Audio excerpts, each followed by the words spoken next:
þið hjá SUS reyna svona íta eftir því að Sjálfstæðisflokkurinn brenni þennan kökkstól sem hann búinn að vera að sitja í lengri tíma og muni fara frá þessu svona að reyna að sannfæra landverndar, fjólubláa skálaklippingar, svona jaðarpólitíkar, loftslagskvíða dæmi og fara bara að berjast fyrir því að vera guðhræddir einstaklingar sem hafi íhaldssöm gildi og vilja efnahagslegt frelsi og minna bákn.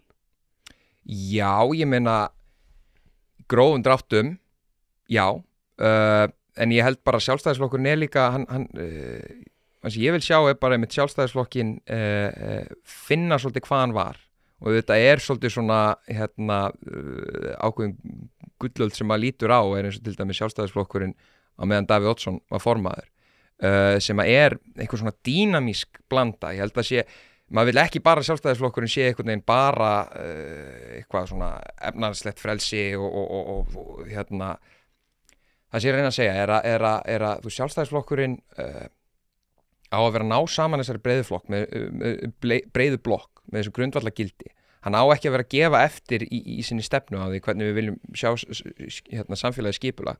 En Sjálfstæðisflokkurinn líka, hann á ekki að vera útilokandi fyrir svona breiðari samhengi samfélagsins. Sjálfstæðisflokkurinn má ekki missa tenginguna bara við menninguna, við listir, það er svona grundvallaratriði og þú sér það líka þegar Sjálfstæðisflokkurinn var upp á sitt besta að þá var Pálmi Gunnarsson og Sigga Beinteins og Gunnar Þórðarsson og hvað voru að koma að útgáfu skattalagsins hjá ungum sjálfstæðismönnum 1990. Þetta var bara toppurinn í menningarlífinu var þáttakandi í Sjálfstæðisflokknum.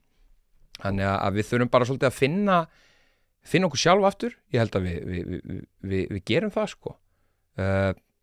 ég hef ekki ágjörð því.